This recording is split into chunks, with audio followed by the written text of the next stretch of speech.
Room 12 had 4 minutes before the active shooter reached the kindergarten wing.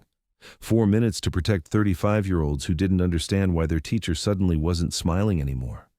But Jennifer Walsh had faced worse odds than this in Fallujah, much worse, and she'd never lost anyone under her protection.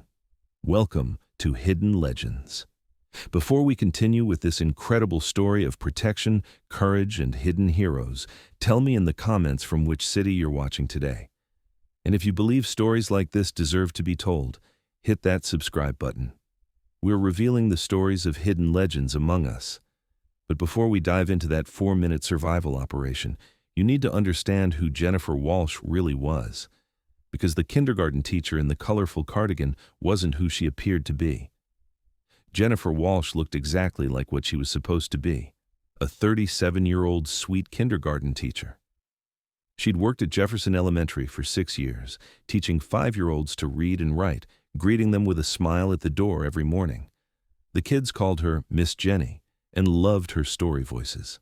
She taught the alphabet with songs, invented games for math, and had memorized every child's name and special needs. Her colleagues knew Jennifer as the perfect teacher, patient, creative, the kind children trusted.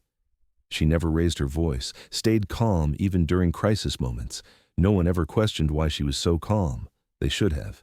Because before Jennifer Walsh was a teacher, she was Sergeant Walsh, United States Marine Corps, 0311 infantry rifleman.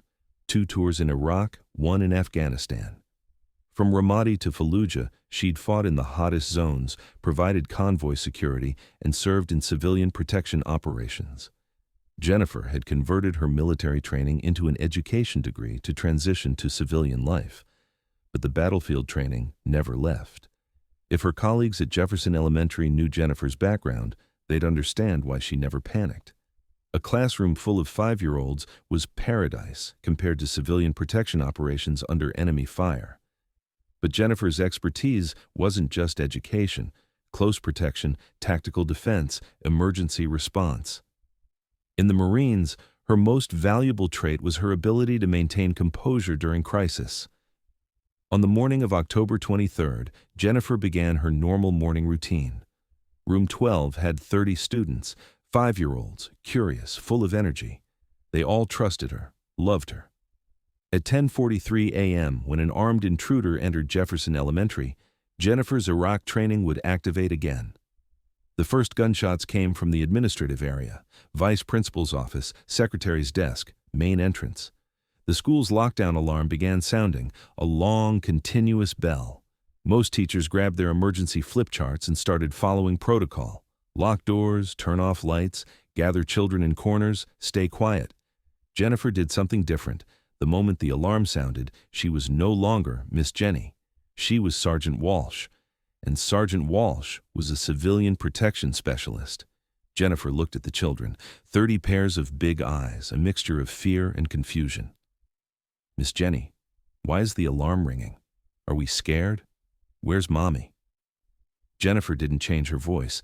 She spoke in the same calm, loving tone, but in her mind, she was forming a tactical plan.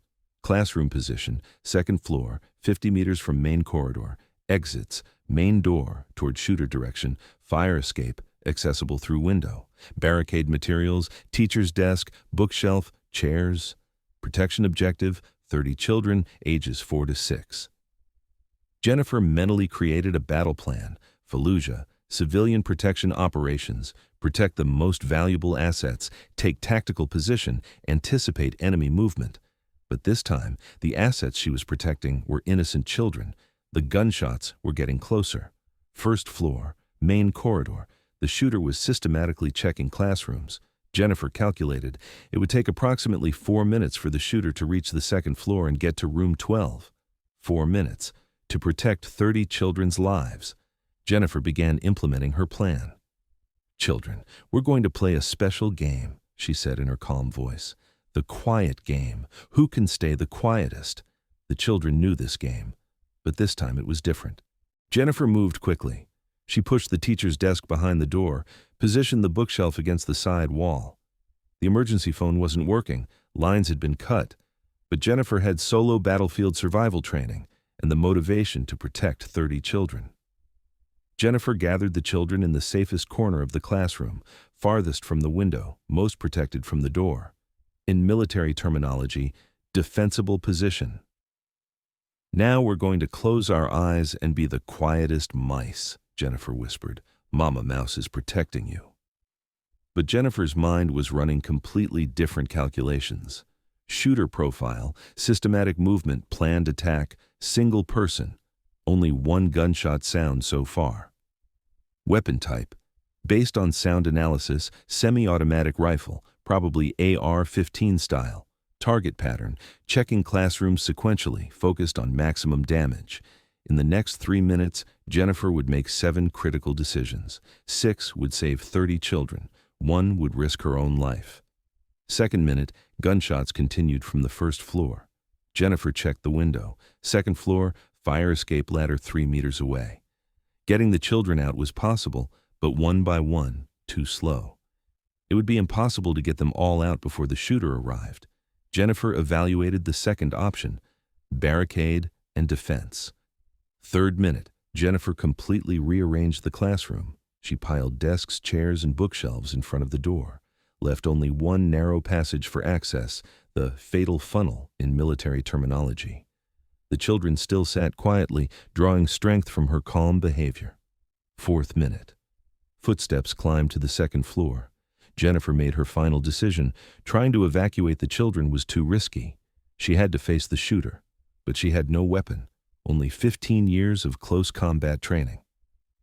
Jennifer gave the children her final instruction. "No matter what happens to Mama Mouse, you'll stay in your corner. Eyes closed, ears closed. Understood?" 30 little heads nodding in agreement. Jennifer took position by the door, behind the barricade, but at an angle where the shooter couldn't see her. Footsteps approached. Room 11, room 10, then stopped at room 12's door. The door handle turned. The shooter, early 20s, dressed in black, carrying an AR-15 style rifle, tried to push the door open. The barricade resisted. Jennifer had been waiting for this moment. The shooter began pushing the barricade with one shoulder, trying to force the door. His body wasn't balanced, his weapon wasn't in ready position. Jennifer moved. 15 years of close combat training compressed into 3 seconds. Jennifer emerged from behind the door, controlled the shooter's weapon arm, and simultaneously applied a military technique, weapon retention and disable. Controlled pressure points to the shooter's wrists, directing the rifle barrel downward, off-balance takedown maneuver. The rifle fell to the floor. The shooter couldn't resist Jennifer's controlled close combat techniques. Jennifer flipped the shooter face down, locked his arms behind his back, and held him in a submission hold position. The entire event happened silently. No screaming, no gunshots, no chaos, just professional, controlled intervention. After securing the shooter, Jennifer called to the children, "Mice, the game is over. Eyes still closed." None of the children had seen what happened. Miss Jenny was still speaking in the same calm voice. Police arrived in 5 minutes, SWAT team in 7. By then, Jennifer had secured the shooter, calmed the children, and returned to normal classroom routine. Detective Sarah Kim was surprised when she entered the classroom. Shooter on the ground, under control. Teacher calm, children scared, but safe. "Ma'am, how did you do this?" Detective Kim asked. Jennifer hesitated. She'd been avoiding this conversation for 6 years. "Training," she said simply. "What kind of training?" "No one handles an armed shooter like this." Principal Mr. Thompson had also arrived. He couldn't understand Jennifer's performance. Jennifer finally pulled an old faded ID card from her pocket. Military ID.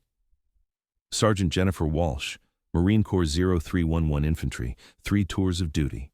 Detective Kim examined the ID. The photo was a younger Jennifer, in uniform, with a serious military expression. "Why did you never mention this?" "Because my background wasn't necessary for childhood education, and most people don't understand." Mr. Thompson was shocked. "Jennifer, you're a specially trained soldier." "Former. Now I'm just a teacher." "Today you saved 30 children's lives. Under normal circumstances, this wouldn't be possible." Jennifer looked at the children. They were still sitting in their corner, curiously watching the police officers. "They were my responsibility. They needed protection." But there was one more thing Jennifer didn't mention, about the hardest decision she made that day. As Detective Kim closed her file, she asked, "You had the opportunity to kill the shooter. Why didn't you?" Jennifer's face hardened. She'd asked herself this question too. "Because I'm not at war anymore, and I didn't want the children to see violence." "But your training authorized you to use lethal force." "Yes, but my choice was to protect them, not to kill." Detective Kim was silent. "You shouldn't have to make such decisions in this school." "But I did, and 30 children are safe." What Jennifer didn't know was that this day would change everything at the school.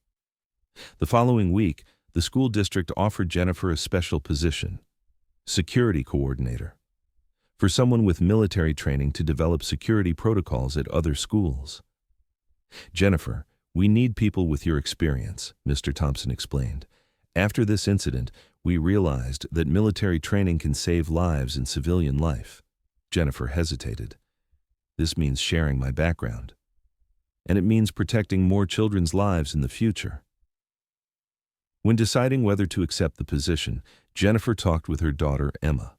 Emma was 16, a high school student. She knew about her mother's military background, but not the details. "Mom, I saw you on the news today. It said, 'Hero Teacher.' What happened?" Jennifer told her about that day. "The shooter, 30 children, 4 minutes, difficult decisions." Emma listened quietly. Then, "Mom, you're both a warrior and a protector. On the battlefield and in the classroom. I just did my job." "No, Mom, you did what a legend does. You risked everything to protect children." That night, looking in the mirror, Jennifer saw herself as both teacher and protector for the first time in 6 years. Jennifer Walsh now works as both a kindergarten teacher and school security coordinator. She trains teachers in the district on emergency response and child protection. There's a new plaque at Jefferson Elementary. October 23, 2024. 30 children protected with respect to hidden legends. Jennifer still teaches in the same classroom, but she's no longer hidden. The children still call her Miss Jenny, with respect. Mr. Thompson's words always stay with her. "Jennifer, you're not just a teacher, you're a protector, and the school system needs protectors like you." In recent months, Jennifer has provided security training at 3 different schools. Emergency protocols, child protection, crisis management. Each time she taught the same principles: stay calm, protect children, risk everything if necessary. 4 minutes. That's how long it took to protect 30 innocent children. That's how long it took for a legend to activate training hidden in civilian life for years. That's how long it took to prove that real heroes don't always wear uniforms. Sometimes they wear colorful cardigans and read storybooks. So I ask you, who are the hidden protectors in your community? Who are the people silently ensuring our children's safety, stepping up in crisis moments, but appearing ordinary on normal days? Share their stories in the comments. Help us honor the legends living among us, protecting children, quietly waiting until the moment the world needs them. Because here at Hidden Legends, we believe the most powerful stories don't belong to battlefields, but to classrooms, playgrounds, and the legends who protect our children's safety. Thank you for watching. If this story moved you, subscribe and share it. Help us prevent these hidden legends from staying hidden. And remember, your child's teacher might be the person trained to protect their lives.